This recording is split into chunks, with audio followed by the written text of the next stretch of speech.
के समय के साथ मिलकर परमेश्वर को आराधना करने के लिए प्रभु ने और एक बार हम सबका जीवन में अवसर दिया। ये जो अवसर हमें मिल रहा है ये बहुत बहुमूल्य है। हालेलुया। आइए हम वचन की ओर जाएंगे। पिछले दिनों में जब मैं कंपनी में जॉब कर रहा था, जैसे लगभग 11-12 बजे के आसपास समय, परमेश्वर मुझसे बात किया, प्रार्थना के विषय में बात किया। ऐसे बात किया कि कुछ प्रार्थना जल्दी परमेश्वर सुनता है, कुछ प्रार्थना थोड़ा समय उसको लगता है, 1 महीना, 15 दिन, 20 दिन, 2 दिन, ऐसे। कुछ प्रार्थना लंबा समय के बाद उसके उत्तर मिलते हैं। प्रभु की नाम की महिमा हो। उसके साथ परमेश्वर ने मेरे मन में 2-3 वचन भी दिया। मैं मेरा काम जल्दी खत्म कर ऑफिस में आया। वो सारे वचनों को परमेश्वर ने मेरे मन में दिया हुआ उस बातों को मैंने एक पेपर में लिख के रखा। मुझे मालूम है कुछ समय के बाद में वो भूल जाता है। हम ऐसा ही है, प्रभु याद करवाता है, वचन हमारे हृदय में देता है, तो वो कहीं ना कहीं लिख के रखना। मेरे ये बात आप ध्यान से सुनना। नहीं है तो 1 दिन या 2 घंटे के बाद वो याद नहीं रहेगा, कहीं नहीं है तो कई 2-3 दिन के बाद वो भूल जाता है। तो हमारी हृदय में जो परमेश्वर बात करता है उस बातों को कहीं डायरी में डेट डालकर नोट करके रखना। आज के दिन इतने बजे परमेश्वर ने मुझे ऐसे बात किया था, क्योंकि आने वाला दिनों में ये बहुत आशीष का कारण बनता। उसी प्रकार मेरे मन में परमेश्वर ने बात किया। मैंने प्रभु से पिछले संडे से ही मैं प्रार्थना कर रहा था, यदि अगले संडे मुझे इस मंच पे प्रचार करना है तो इस मंच में कौन कौन आने वाला है मुझे नहीं मालूम प्रभु, लेकिन प्रभु आप उनसे क्या बात करना चाहता है वो मुझे दे, ताकि उस वचन को मैं अच्छा से पढ़ूं, ग्रहण करूं, मैं खुद समझूं, उसके बाद परमेश्वर आपके लोगों को मैं वो समझाऊं। तो मेरे मन में दिया हुआ एक विचार था, कई प्रार्थना जल्दी परमेश्वर उत्तर देता है, तुरंत प्रार्थना खत्म होने से पहले ही उसकी उत्तर परमेश्वर देता है, वो हमारे सामने प्रकट होता है। मैंने 1-2 गवाही भी उसके इसके साथ बताऊंगा आपको। कुछ प्रार्थना का विषय कुछ दिन के बाद, कुछ समय के बाद मिलते हैं, और कुछ ऐसे प्रार्थना के विषय कई साल के बाद मिलता है। आप लोग में से ही कई लोग ऐसे प्रार्थना कर रहे, वो प्रार्थना का विषय अभी तक आपको नहीं मिला, आप उसके लिए प्रार्थना करते रह रहे। मैं विश्वास करता हूं आप लोग इस बातों को बड़ी ध्यान से सुन रहे हैं। ये आज के वचन आप लोग के जीवन में बहुत आशीष का कारण बनने वाला है, इसलिए आप लोग ध्यान से सुनना। मैं एकदम सिंपल साधारण भाषा से आपको आपके सामने बताना चाहूंगा। एक गवाही मैं आपको बताता हूं। जैसे कि मैं सुबह, कई महीना पहले सुबह उठ के प्रार्थना कर रहा। मैं 4 बजे उठता हूँ और फ्रेश होके 4:30 बजे से प्रार्थना में बैठता हूँ। तब हमारी आजू बाजू में रहने वाला लोगों में से एक भाई ने आकर मेरे वाइफ से बोला, आपकी कार की चाबी मुझे दो, क्योंकि उस समय ऐसा समय था कि गणपति विसर्जन की समय है, उनको गणपति को विसर्जन करने के लिए लेके जाना है। तो मेरे वाइफ के मन टूट गई, मेरा भी मन टूट गई, क्योंकि परमेश्वर की सेवा के लिए प्रभु ने दिया हुआ गाड़ी है ये। मैं प्रार्थना में बैठा था, मेरे वाइफ ने चाबी लेके मेरे हाथ में दिया, उसके बाद बोला वो लोग गाड़ी मांग रहे, नहीं देगा तू, वो लोग, क्योंकि उतना अच्छा परिवार। मैंने परमेश्वर से उसी समय प्रार्थना किया, प्रभु ये आपकी सेवा के लिए दिया हुआ गाड़ी है, इसमें ऐसा कोई मूर्ति लेकर ना जाने पाए, उनके मन को बदल दो। वो चाबी लेने के लिए उनके घर के सामने खड़ा है, तुरंत परमेश्वर उसकी मन बदल दिया, वो अपने बाइक में लेके चला गया। आपका जीवन में भी ऐसे हो, कई सारे प्रार्थनाओं को उत्तर परमेश्वर ने अपने दिया हुआ। प्रार्थना खत्म नहीं हुआ, उससे पहले जवाब। दूसरा एक गवाही मैं बोलता हूं। एक दिन रात को मुझे फोन आया, मुझे बोला मेरे बेटी मरने पर है, आप एक बार आके देखो। तो मैंने गया, तो एक बेटी, एक 1.5-2 साल उम्र होगा, वो एक बारिश के समय एक कुंड में गिर गया, सारे कचरा उसकी मुंह से निकल कर उसके हार्ट में जाके फंस गई। डॉक्टर ने बोला ऑपरेशन नहीं कर सकते हैं, बच्चा मर जाएगा। मैंने उस समय उस बच्चे के लिए उसके पीठ पे, कमर में हाथ रखकर, पेट में हाथ रखकर मैंने परमेश्वर से प्रार्थना की, प्रभु इस बच्चे को बचाओ। दूसरे दिन उसकी हार्ट में जितने भी कचड़े फंसा था वो कहां गया मालूम नहीं, ना वो उल्टी किया ना कुछ किया, वो वैसा ही मिट गई। दूसरे दिन उस बच्चे को उस हॉस्पिटल में से हालेलुया डिस्चार्ज दे दिया, आज भी जिंदा है वो बच्चा। और मैं दूसरे कलीसियाओं में जाने वाला मेरे एक फ्रेंड है, एक अच्छा फ्रेंड है, आज भी हमारा अच्छा फ्रेंड है, उसकी बेटी का बीमार हो गई, वॉमिटिंग कर रहे हैं, लूज मोशन कर रहे हैं। उनकी कलीसिया के पास्टर लोग, बड़े बड़े पास्टर लोग, यहाँ रहने वाला बहुत ज्यादा लोग जाके उनके लिए प्रार्थना किए, चंगाई नहीं मिला। मैं और वाइफ उनको मिलने गया था हॉस्पिटल में, क्योंकि हमारी पारिवारिक एक मसीह विश्वासी भी है, हमारी फ्रेंड भी है, अच्छा फ्रेंड भी है। गया, मैं आने के समय मैं प्रार्थना की, आंसू बहाकर मैंने परमेश्वर से प्रार्थना की, प्रभु इस बेटी को चंगाई करो। वहां से हम लोग निकलकर घर पे आया, फोन आया, उस बच्चा चंगाई हो गया। दूसरे दिन डिस्चार्ज होकर वो घर पे आया। फिर एक गवाही ऐसा है कि हमारे इधर कपड़ा प्रेस करने के लिए एक भाई आता है, एक दिन वो उदास दिख रहा था। पूछा, मेरे वाइफ ने उनको पूछा क्यों उदास? बोलते मेरा वाइफ लगभग 60-65 की उम्र की है, एक हफ्ता से हॉस्पिटल में है, डॉक्टर को भी नहीं समझ में आ रहा है क्या है क्या नहीं है। तो हम लोग बोला एक बार जाके मिल के आते हैं, हमारी कपड़ा प्रेस करने के लिए आते हैं। मिलने गया, बात कर रहे, मैं बोला मैं आप हिंदू परिवार का है, मैं बोला मैं आप लोग को मम्मी के लिए मैं प्रार्थना करता हूँ। जैसे मैंने उनके ऊपर हाथ रखा, उसी समय उसके अंदर से दुष्टात्मा निकला, चिल्लाने लगा, रोने लगा, बहुत चिल्ला चिल्ला के वो ऐसे माहौल हो गया, सब लोग देखने लगा। मैंने थोड़ा सा पानी पी, प्रार्थना करके उनको दिया, शांत हो जाओ, तुरंत वो शांत हो गया। फिर वो डिस्चार्ज करके वो घर पे लेके आए। एक हफ्ता निरंतर उसके घर पे जाके प्रार्थना किया, परमेश्वर ने चंगाई दिया। पहले मैंने आपको बताया तुरंत चंगाई मिलने वाला, प्रार्थना खत्म होने से पहले ही परमेश्वर की जवाब। दूसरा मैंने गवाही आपको बोला, एक दिन 2 दिन के बाद परमेश्वर ने प्रार्थनाओं को जवाब दिया हुआ, हालेलुया। तीसरा मैंने आपको बोला एक हफ्ता, ऐसे कई सारे हालेलुया गवाही है। लेकिन और एक विषय के लिए मैंने प्रार्थना कर रहा हूं, वो मैं उसके लिए चाहता हूं, पिछले 6 साल से मैं उसके लिए प्रार्थना कर, मुझे मेरे हृदय में सबसे अधिक, अगर मुझे कोई पूछे आपको क्या चाहिए, तो मैं उनको यही जवाब दूंगा। अगर परमेश्वर भी मुझे पूछते तुम्हें क्या चाहिए, तो मैं यही जवाब दूंगा, मैं जहां रहता है वहां परमेश्वर के लिए एक अच्छा भवन बनाना है। इस विषय के लिए मैंने 6 साल से प्रार्थना कर रहा हूं। मैंने अपने योजना बनाया। पहले मैंने क्या किया, मैं सोचा लॉटरी लेंगे, ये मेरे जीवन की गवाही मैं आपको बता रहा हूं। मैं बोला अभी इंडिया के बाहर जो लॉटरी बेचते हैं, बहुत करोड़ों रुपए उसमें इनाम मिलता है। तो मैंने सोचा किसी को बताने का नहीं, लॉटरी लेंगे उन्होंने। कहीं महीना तक मैंने लॉटरी लेते रहे, कुछ भी एक भी पैसा नहीं दिया, बहुत सारे पैसा हाथ से निकल गया। तो परमेश्वर ने मुझे बोला, तू जो लॉटरी लेकर पैसा लेके चर्च बनाने वाला है, क्या मैं उसमें बैठने वाला हूं? मेरे उपस्थिति उधर है।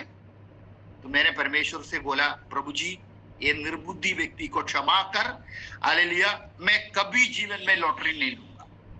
फिर मैंने एक योजना बनाया, इतना बड़ा चर्च बनाने के लिए पैसा कौन देगा? मैं परमेश्वर से बोला, प्रभु मेरे जीवन भर में मेहनत करूं, तू ये भवन बनाने के पैसा मेरे हाथ में नहीं आएगा।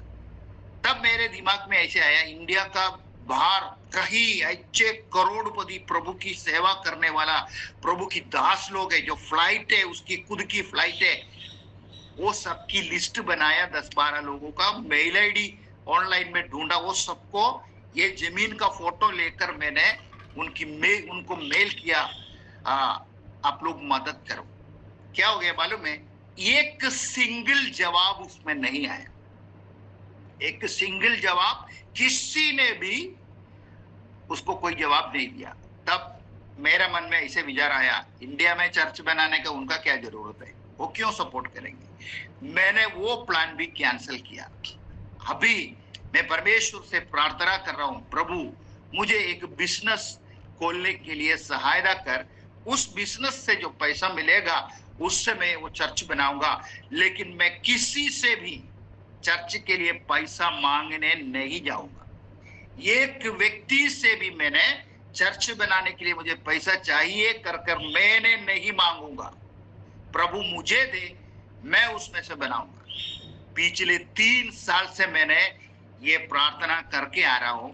मुझे मालूम नहीं मेरा ये योजना भी परमेश्वर प्रसन्न करता है कि नहीं करता है, मुझे नहीं मालूम, लेकिन पिछले 3 साल से मैं परिवार के साथ इस विषय के लिए प्रार्थना करके आ रहा हूं। मैंने ये कुछ प्रार्थना के विषय में मैंने अभी आप लोग को समझाया, बिल्कुल वैसा ही आप लोग का जीवन में भी चल रहा है।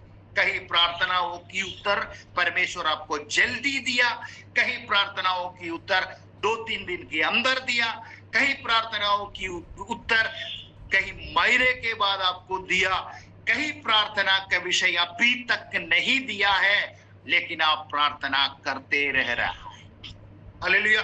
कई लोग प्रार्थना करते करते हालेलुया जब उसको उत्तर नहीं मिलता है तो वो थक जाता है, निराश हो जाता है और छोड़ देता है। प्रभु की मर्जी हो तो मिले या ना मिले। हम एक वचन से, एक उदाहरण दृष्टांत के साथ उसको पढ़ेंगे। लूका रची सुसमाचार उसके 18 अध्याय पहले वचन से। फिर उसने इसके विषय में की, इसे विषय में की नित्य प्रार्थना करना और हियाव ना छोड़ना चाहिए। उनसे ये दृष्टांत कहा। किसी नगर में एक न्यायी रहता था जो न परमेश्वर से डरता था और न किसी मनुष्य की परवाह करता था। उसी नगर में एक विधवा भी रहती थी जो उसके पास आकर कहा करती थी, मेरे न्याय चुकाकर मुझे बुद्धि से बचा। कुछ समय तक वो ना माना, परंतु अंत में मन में विचार कर कहा, यदि मैं न परमेश्वर से डरता और न मनुष्यों की कुछ परवाह करता तो भी वो विधवा मुझे सताती रहती है, इसलिए मैं उसका न्याय चुकाऊंगा। कहीं ऐसा ना हो कि गेड़ी गेड़ी आकर अंध को मेरी नाक में दम करे। प्रभु ने कहा, सुनो, ये आदमी न्यायी क्या कहता है, इसलिए क्या परमेश्वर अपने चुने हुए को न्याय ना चुकाएगा जो रात दिन उसकी दुहाई देते रहते हैं? क्या वो उनके विषय में देर करेगा? मैं तुमसे कहता हूं वो तुरंत उनका न्याय चुकाएगा। हालेलुया। यहां से हमने क्या, इस बात में से हमें क्या शिक्षा मिली है? हालेलुया।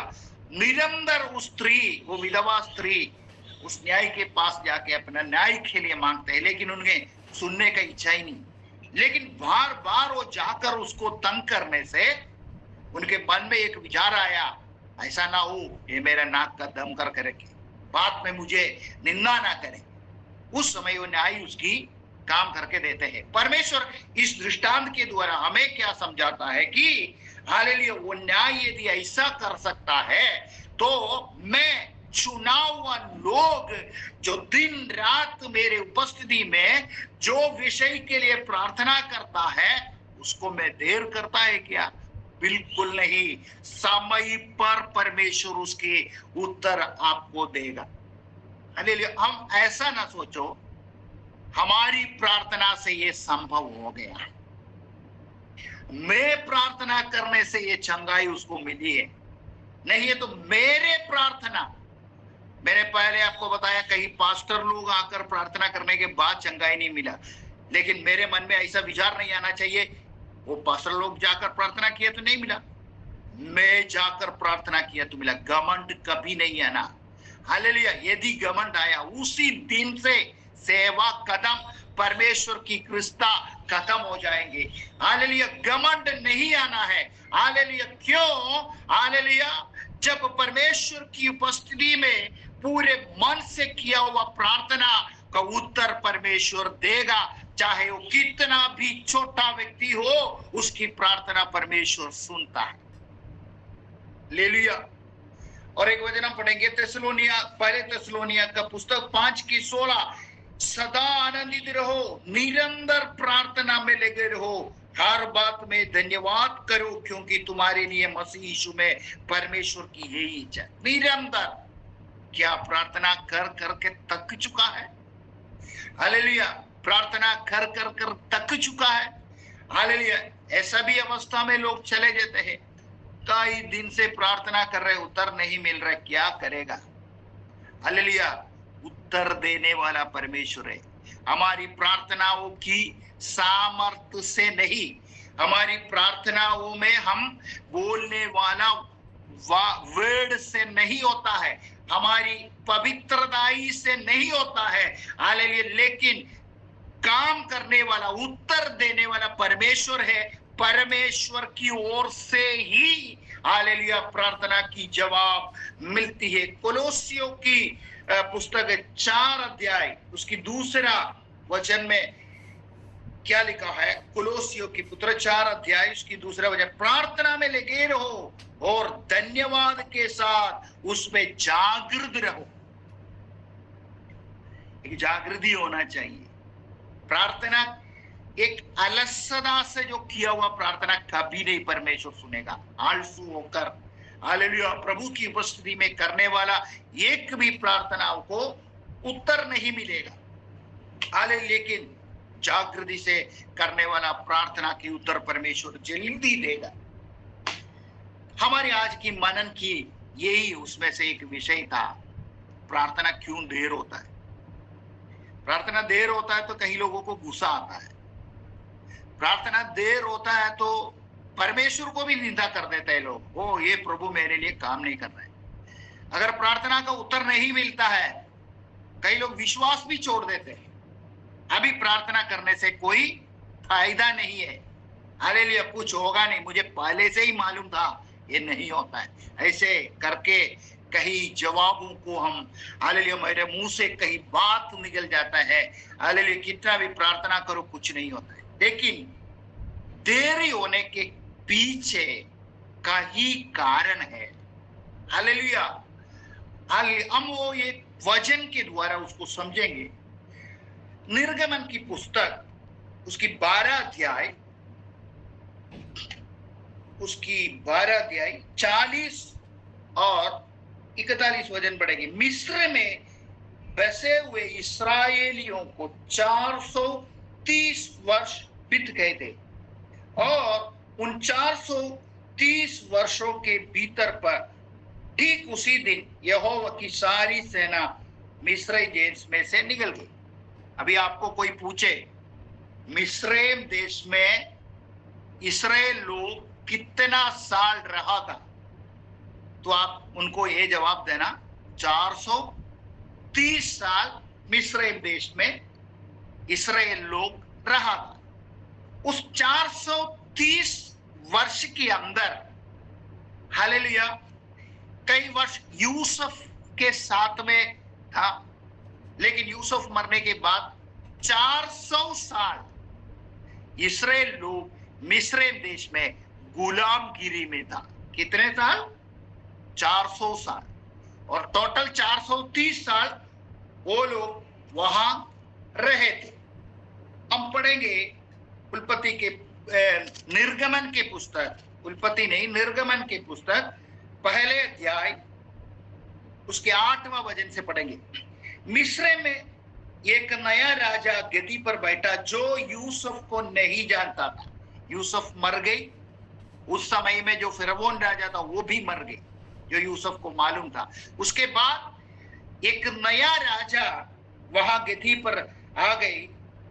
उसने अपनी प्रजा से कहा, देखो इस्राएली हमसे गिनती में और सामर्थ में अधिक बढ़ गए, इसलिए आओ हम उनके साथ बुद्धिमानी से बर्ताव करें, कहीं ऐसा ना हो कि जब वे बहुत बढ़ जाए और यदि संग्राम का समय आ पड़े, संग्राम का समय मतलब युद्ध के समय आ पड़े तो हमारी बैरियों के साथ मिलकर हमसे लड़े और इस देश से निकल जाए। इसलिए उन्होंने उन पर बेगारी कराने वालों को नियुक्ति किया कि वे उन पर भार डाल डालकर उनको दुख दिया करे, और उन्होंने फिरौन के लिए पितोम और रामसेस नामक भंडार वाले नगरों को बनाए।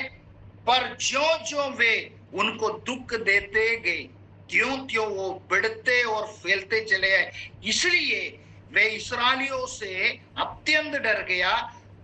तो भी मिस्रैम ने इस्राएलियों से कठोरता के साथ सेवा करवाई और उनके जीवन को गरे, ईंट और खेत के बाती बाती काम की कठिन सेवा से दुख कर डाला। जिस किसी काम में वे उनसे सेवा करवाते उसमें कठोरता के साथ व्यवहार किया। ये 400 साल गुलामी में था। ये राजा डर गई क्योंकि इस्राएली लोग बहुत ज्यादा हो गई, सामर्थ्य भी है, और दूसरे राज्य यदि युद्ध करने आएंगे मिस्रैम से तो उनके साथ मिलकर हमसे लड़ेंगे और ये देश तोड़कर जाएगा। इसलिए डरकर उनको तंग देने लगा, पीड़ा देने लगा। उसको ऊपर अधिकारियों को नियुक्त किया, इसको तंग करो, उसको बार बार ईंट बनाने वाला, खेत वाला काम में इसको लगाकर हालेलुया उसको तंग करने के लिए। उसका दूसरे अध्याय में हम आएंगे, उसके 23 वचन में, बहुत दिनों बीतने पर मिस्र का राजा मर गया।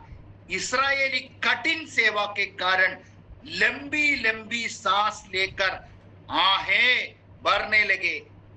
थकने के बाद ऐसे करता है ना, लंबी लंबी सांस लेकर थके वो लोग, और पुकार उठे, और उनकी दुहाई जो कठिन सेवा के कारण हुई वो परमेश्वर तक पहुंची।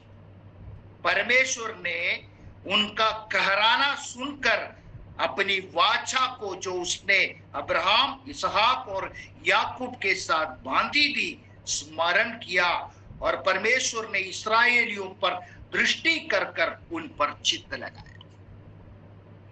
आमीन। अभी आप लोग ध्यान से सुनना। मैंने आपको बताया पहले 430 साल मिस्रैम देश में इस्राएली रहा, 400 साल गुलामी में गए, कठिन परिश्रम उनसे करवाया। हालेलुया।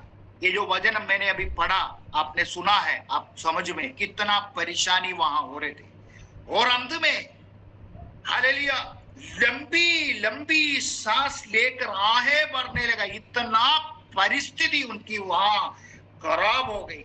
हालेलुया। और हालेलुया, और पुकार उठे, रोक कर चिल्लाने लगे वो लोग, और उनकी दुहाई जो कठिन सेवा के कारण हुई वो परमेश्वर तक पहुंची। हमें यहां 400 साल परमेश्वर की अपने ही लोग कठिन परिस्थिति में चिल्ला रहे परमेश्वर। क्या इसकी जो तकलीफें हैं, जो लोग इनके ऊपर जो पीड़ा दे रहा है, इनसे जो कठिन परिश्रम करवा रहा है, ये परमेश्वर पहले नहीं देखा? परमेश्वर ने पहले नहीं सुना ये? हालेलुया, हालेलुया, सुना है। हालेलुया, लेकिन इतने देर क्यों हुआ? हालेलुया, हमारे भी कहीं प्रार्थना के विषय देर क्यों हो रहा है? तब ये चिल्लाहट, इनकी जो चिल्लाहट है, इनकी दोहाई परमेश्वर पास पहुंचा। वैसे लिखा है, हमारी कहीं प्रार्थना परमेश्वर के पास पहुंचने से पहले ही आकाश मंडल में रोक दिया जाता है। दानियेल की प्रार्थना की उत्तर लेकर स्वर्गदूत आ रहा था, लेकिन आकाश मंडल में जो शैतान की सेना है वो प्रार्थना को रोका। लेकिन हालेलुया, जो प्रधान दूत जो मिखाएल आया, उससे लड़ाई किया, दानियेल के पास पहुंचे और उन्हें प्रार्थना की जवाब उन्हें दिया। लेकिन यहां पर क्या हो रहा है? ये जो चिल्लाहट परमेश्वर के पास पहुंचा, परमेश्वर ने क्या किया? हालेलुया। हम पढ़ेंगे उसके 3 अध्याय से 1 से हम पढ़ेंगे। मूसा अपने ससुर यित्रो नामक मिद्यान के याजक को भेड़ बकरियों को चरवाता था और वो उन्हें जंगल की पश्चिमी और हेरेब नामक परमेश्वर के पर्वत के पास लेकर आए। मूसा क्या कर रहा था? अपने ससुर की भेड़ को चला रहे, हालेलुया, और परमेश्वर की पर्वत पर लेके गया। ये बातों भी हमें मालूम है, जब पढ़ने जाएंगे तो ज्यादा समय चला जाएगा। वहां हालेलुया जंगली झाड़ जल रहा है लेकिन वो खत्म नहीं हो रहे। मूसा ऐसा एक दर्शन नहीं, हकीकत में वो देख रहा है। तो मूसा उसके पास आए, हालेलुया। तो परमेश्वर ने क्या कहा? 6वां वचन पढ़ेंगे। फिर उसने कहा, मैं तेरे पिता के परमेश्वर और अब्राहम के परमेश्वर, इसहाक के परमेश्वर और याकूब के परमेश्वर हूं। तब मूसा ने परमेश्वर की ओर देखने से डरता था, अपने मुंह ढांप दिया। फिर यहोवा ने कहा, मैंने अपनी प्रजा के लोगों जो मिस्र में है उनके दुख को निश्चय देखा है, और उनकी जो चिल्लाहट परिश्रम करने वालों के कारण होती है उसको भी मैंने सुना है, और उनकी पीड़ा पर मैंने चित्त लगाया हूं। इसलिए अब मैं उत्तर आया हूं कि उन्हें मिस्रियों के वश में से छुड़ाऊं और उस देश से निकालकर एक अच्छे और बड़े देश में, जिसमें दूध और मधु की धाराएं बहती है, अर्थात कानानी, हित्ती, एमोरी, परिस्ती, हिब्बी और यबूदी लोगों के स्थान में पहुंचाओ। इसलिए अब सुन, इस्राएलियों की चिल्लाहट मुझे सुनी पड़ी है और मिस्रियों का उन पर अंधेर करना भी मुझे दिखाई पड़ा। इसलिए मैं तुझे फिरौन के पास भेजता। परमेश्वर एक प्लान बना रहा है, हालेलुया। ये 400 साल के अंदर परमेश्वर देखता है कि मैं मेरे लोगों को वहां से निकाल लेकर आने के लिए किसको भेजूं। हालेलुया। ये 400 साल के अंदर मूसा पैदा हो गई प्रभु की योजना में। क्यों नहीं उत्तर मिला? मूसा के अलावा ऐसा कोई भी व्यक्ति को परमेश्वर इस दुनिया में नहीं देखा है कि वहां जाकर हालेलुया में 10 बार फरौन के पास उसको जाने के लिए बोलेगा तो बिना हिचक के साथ उसके पास जाए, उसको बोले। 10 बार आपको बोलेंगे उसके पास जाके इसे बोलो करके बोलेगा तो जाएगा, लेकिन मूसा जाएगा, हालेलुया। मूसा जाएगा। इसलिए परमेश्वर ने मूसा को चुना, मूसा को जन्म होने का प्लान बनाया, हालेलुया।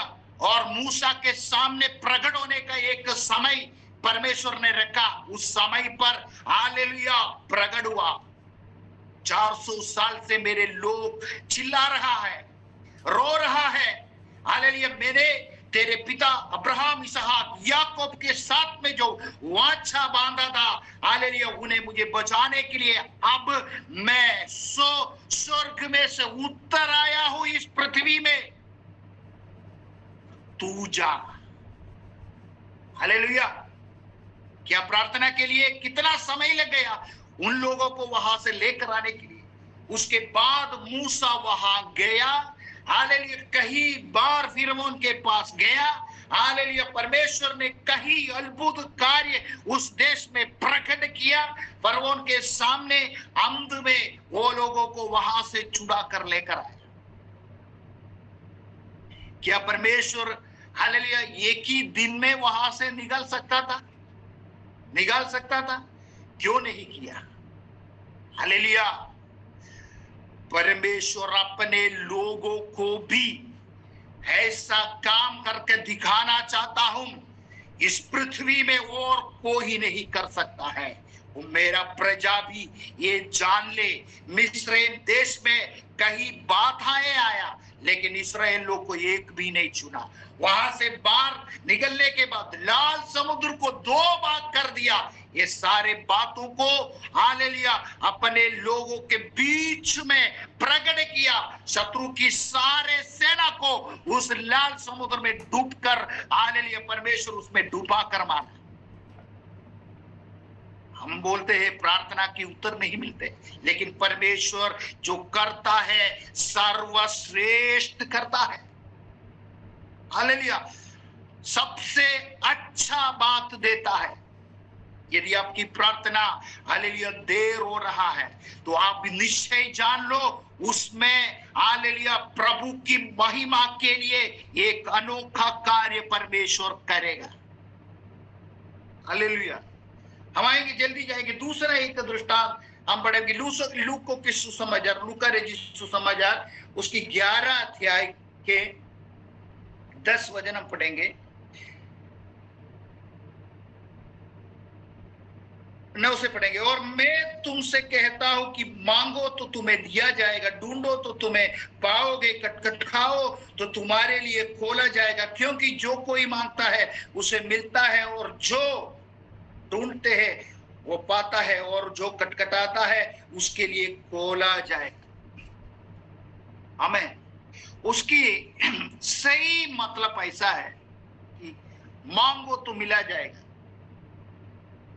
उसकी गहराई में जाकर यदि हम उस बातों को समझे, जब तक नहीं मिलेगा तब तक मांगते रहो। उसकी सही मतलब ये है, एक बार मांगने से मिलता नहीं है कुछ भी, लेकिन जब तक नहीं मिलेगा तब तक मांगो। उसकी 5वां अध्याय से 5वां अध्याय से आप लोग पढ़ना। एक अच्छा कहानी वहां परमेश्वर ने लिखा है अपने दोस्त के लिए। एक दोस्त रात में उनके घर पे आया हुआ एक दोस्त के लिए, वो दोस्त दूसरे दोस्त के पास जाकर रोटी मांगने की कहानी वहां लिखा है।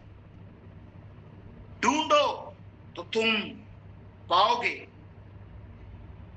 तुमसे कहता हूं कि मांगो तो तुम्हें दिया जाएगा, ढूंढो तो तुम पाओगे, जब तक नहीं पाओगे तब तक ढूंढते रहो। हालेलुया। हम जल्दी उसके नीचे के वचन में आना चाहता हूं। उसके लिए भी एक दृष्टांत के वचन परमेश्वर ने दिया है। पहले शमूएल की पुस्तक उसकी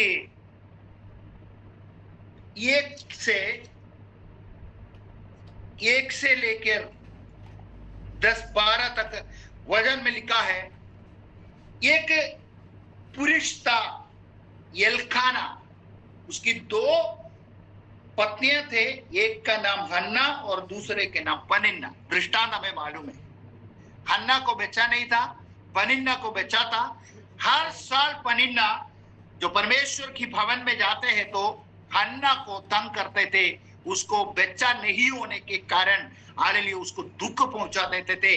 वैसा हर बार हन्ना रो रो कर परमेश्वर की उपस्थिति में जाते। 10 वचन पढ़ेंगे।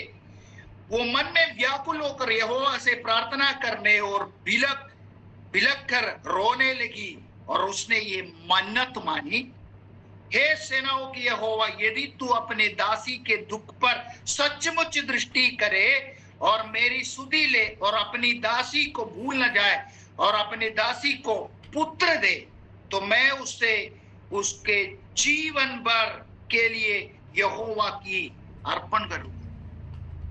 कई साल तक ये निंदा लिया, एक बच्चा नहीं था, उसके कारण हालेलुया उसको दुख झेलना पड़ा, संकट झेलना पड़ा, रोक कर रहना पड़ा। आखिरी में वो परमेश्वर की भवन में जाकर प्रभु से एक मन्नत मांगी, यदि मुझे एक पुत्र दे तो मैं उसकी जीवन भर आजीवन परमेश्वर के लिए सौंपूंगा। इस प्रार्थना भी परमेश्वर ने सुना है। इसका पीछे का एक दृष्टांत मैं जो समझा वो आपको मैं बताना चाहता हूं। आएंगे पहले शमूएल दूसरा अध्याय उसकी 12 से। एली के पुत्र तो लूछे थे, उन्होंने यहोवा को ना पहचाना। एली के पुत्र याजक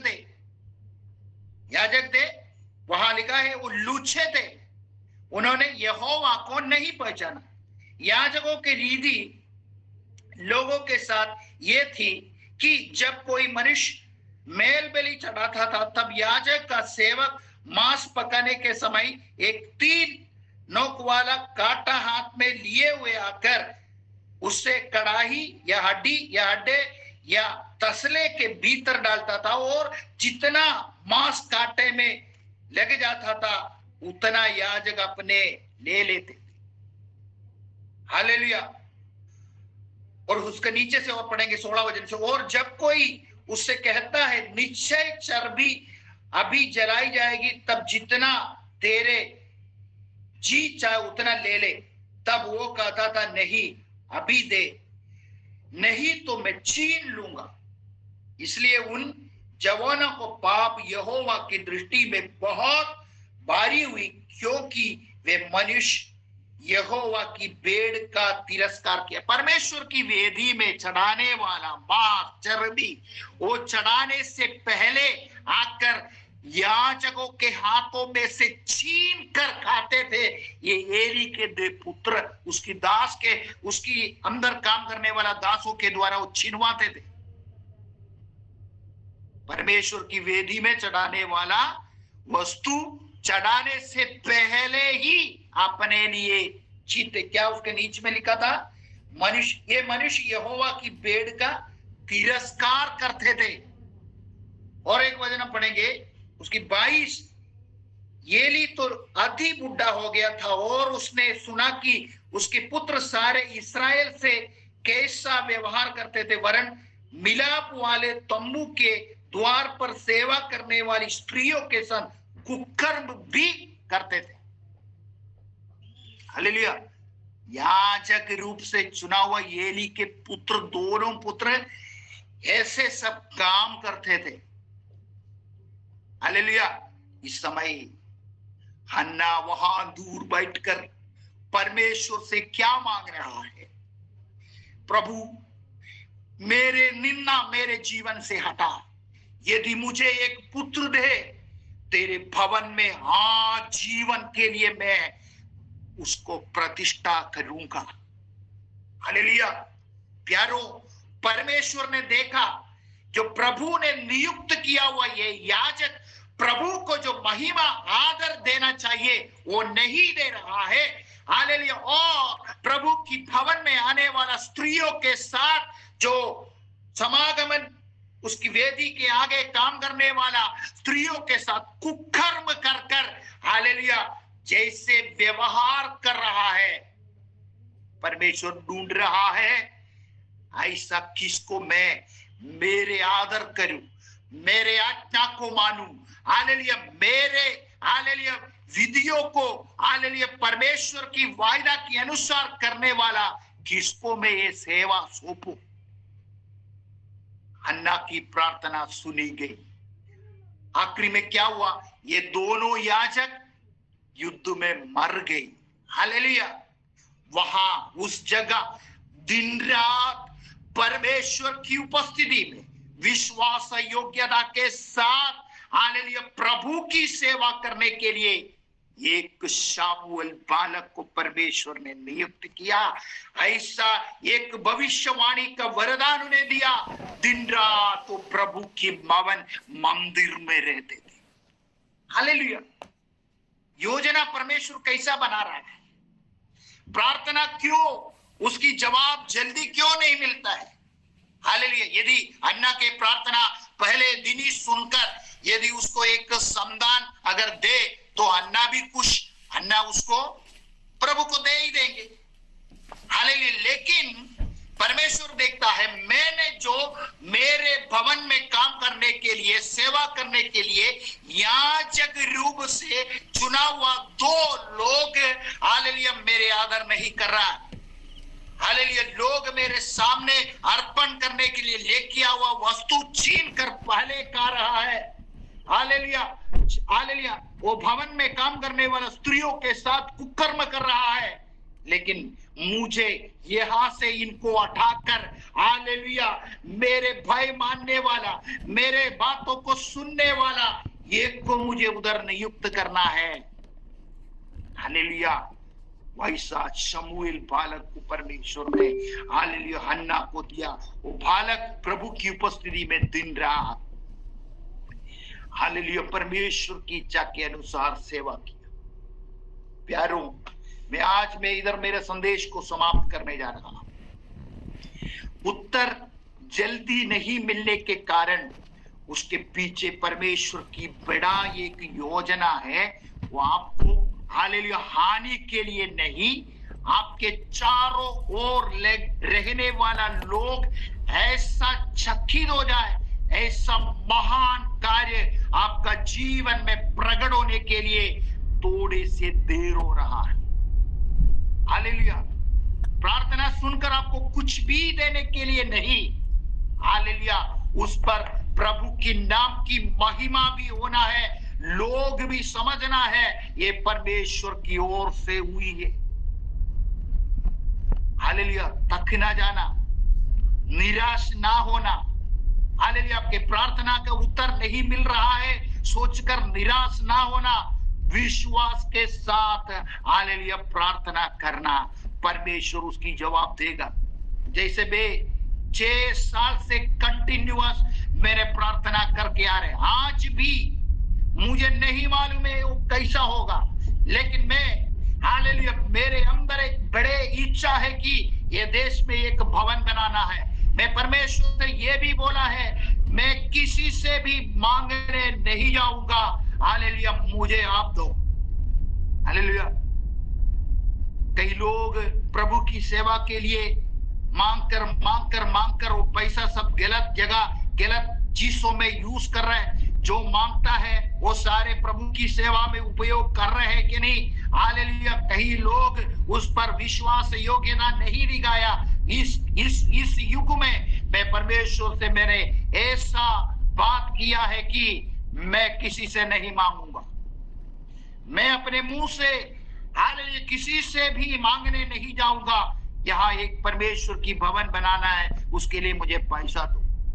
हालेलुया। प्रभु आप मार्ग खोलकर मुझे दो, हालेलुया मैं बनाऊंगा। हालेलुया।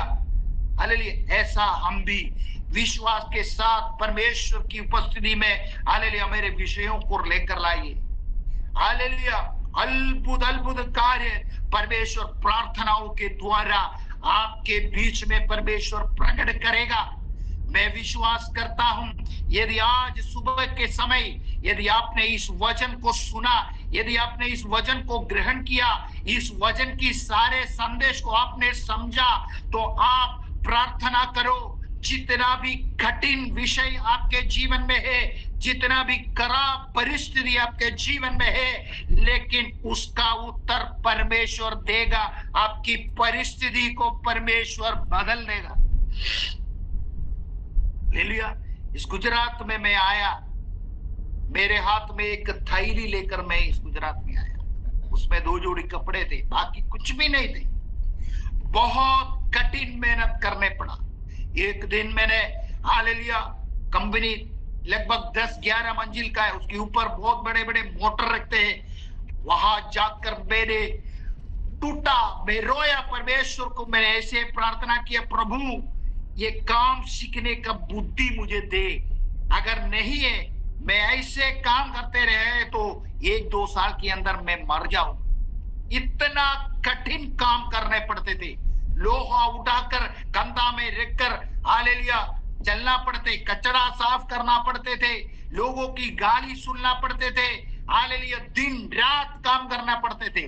लेकिन परमेश्वर ने मेरे उस प्रार्थनाओं को सुना, मुझे बुद्धि दिया काम करने के लिए। मेरे अवस्था को परमेश्वर ने पिछले 10-15 साल के अंदर धीरे धीरे धीरे धीरे धीरे कर बदल डाला। अभी ऐसा एक स्थान में परमेश्वर ने मुझे लेकर आया। हालेलुया। क्यों आपके जीवन में भी परमेश्वर काम नहीं करेगा क्या? हालेलुया। थक नहीं जाना है, निराश नहीं होना है। और भी एक बात मैं बताता हूं, प्रभु की ओर से ही आशीष मिल सकता है, बाकी कोई भी आपकी परिस्थिति को बदल नहीं सकता। हालेलुया, केवल एक मार्ग है, अपने विषयों को लेकर प्रभु की उपस्थिति में आए, दिल खोलकर परमेश्वर को अपने सारे बातों को बताए। यदि आप सोचते होंगे मुझे प्रार्थना करने नहीं आ रहे, लेकिन एक पिता, हालेलुया, एक बेटा उनके पिता से जैसे बात करते हैं, आपके दिल को प्रभु की उपस्थिति में खोलिए। हालेलुया, परमेश्वर से बताइए आपकी परिस्थिति क्या है, आपकी प्रॉब्लम क्या है। हो सकता है वो बीमारी हो सकता है आपके बच्चे लोग के विषय में हो सकते है आपके नौकरी में प्रॉब्लम हो, कोई भी विषय हो, प्रभु से बोलिए। बोलकर देखो, परिस्थिति बदलना चालू हो जाएंगे, अवस्था बदलना चालू हो जाएंगे, माहौल बदलना चालू हो जाएंगे। हालेलुया, हालेलुया, प्रभु काम करना चालू हो जाएंगे। आप ऐसे सोच के देखो, आप किसी विषय के लिए प्रार्थना कर रहे हैं, परमेश्वर उसको चंगाई दे रहे, या उस विषय पर प्रभु उन्हें आशीष दे रहे, आप दूसरों के लिए प्रार्थना कर रहे हैं, वहां परमेश्वर की महिमा प्रकट हो रही। कितना आनंद की बात है, कितना खुशी की बात है। हालेलुया, सच्चा दिल से एक दूसरे के लिए प्रार्थना करें। प्रार्थना, हालेलुया, देर हो सकता है, लेकिन उत्तर बहुत आशीष के रूप से, हालेलुया, आपके जीवन में उतर आता है। मैं विश्वास करता हूं, ये जो दृष्टांत 2 मैंने आपका सामने रखा, प्रार्थना लंबा क्यों हो गया था, उसके पीछे परमेश्वर की योजना था।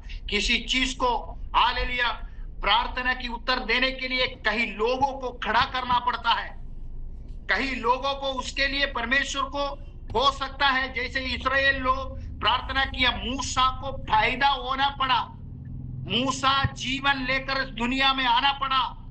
हालेलुया, ऐसा कहीं प्रभु की योजना में कहीं गुप्त गुप्त बातें वो साधारण लोग नहीं समझ पाते हैं। हालेलुया, विश्वास करता हूं आज की वचन आपके जीवन में आशीष का कारण बना है। प्रभु की नाम की महिमा हो। आइए अपने आंखें बंद करें, हम प्रार्थना करेंगे। सर्वशक्तिमान परमेश्वर प्रभु जी, सुबह समय के लिए धन्यवाद करते हैं। सुंदर अवसर आपने दिया, आपको स्तुति आराधना करने के लिए परमेश्वर पिता आपने सहायता किया, गाना गाकर प्रभु को महिमा करने के लिए सहायता किया। भाई पौलुस के साथ प्रभु जी आराधना करने के लिए प्रभु सहायता की, हम धन्यवाद करते हैं। प्रभु आपकी उपस्थिति हमारे बीच में था, प्रभु जी हम धन्यवाद करते हैं। आज इस समय प्रभु जी इस मंच में जुड़ा हुआ एक एक लोगों को, छोटे बच्चे, जवानों, बड़े बुजुर्गों को आपका हाथ में सौंपते हैं। हालेलुया, प्रभु जी उन्हें आशीष देना, उनकी प्रार्थनाओं को सुनकर उन्हें जवाब देना। परमेश्वर, प्रार्थना में निरंतर लगे रहो, प्रार्थना जागृति के साथ प्रार्थना करने के लिए उन्हें सहायता करना, हिम्मत देना, किसी का विश्वास टूटने ना पाए। परमेश्वर पिता उनकी प्रार्थनाओं में अद्भुत कार्य प्रकट होने दे, हर बातों में महिमा आपको देते। यीशु मसीह के नाम से प्रार्थना करते हैं, सुनो और ग्रहण कर पिता। वचनों के द्वारा परमेश्वर आप सबको आशीष दे। आमीन, आमीन, आमीन।